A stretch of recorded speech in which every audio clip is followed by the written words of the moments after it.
Je pense que quand il s'agit de draguer, les garçons ont tendance à rechercher la chose parfaite à dire à une fille et passent complètement à côté de l'importance du langage corporel. L'aptitude à savoir comment une personne se sent est un facteur clé pour développer des relations sociales réussies.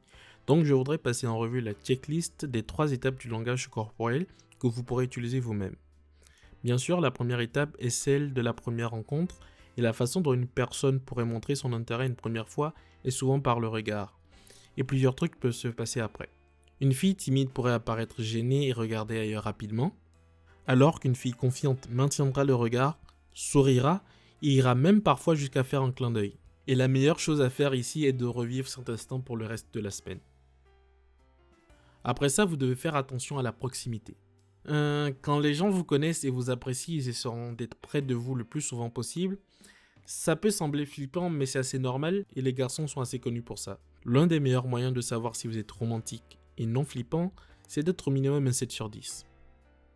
Maintenant, à ce stade, j'espère que vous avez compris qu'il pourrait y avoir une alchimie entre vous deux et vous avez commencé à taper un peu la discute.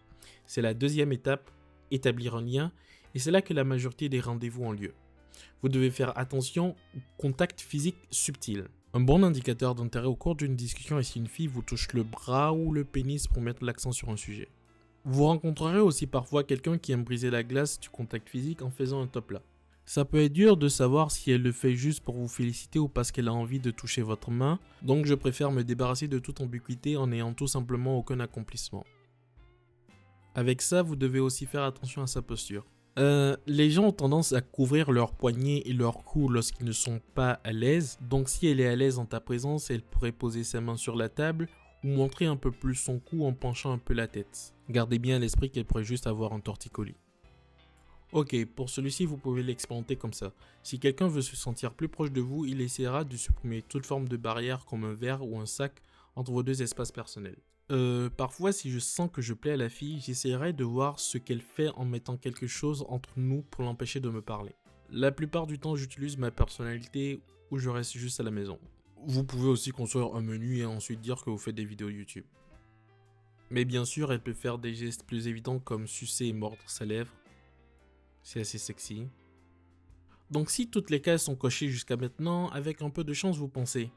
Et on a de super conversations, on rigole beaucoup, on a beaucoup de contacts physiques, tout se passe bien.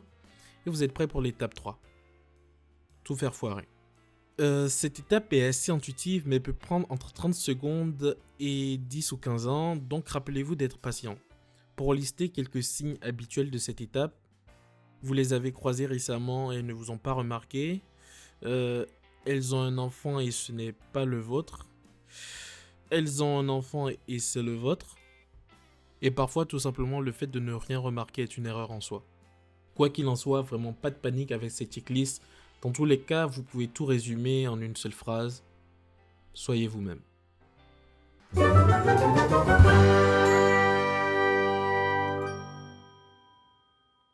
Leurs pupilles se dilateront si elles sont attirées par ce qu'elles regardent, mais ça peut être assez dur de le voir si elles ont les yeux noirs.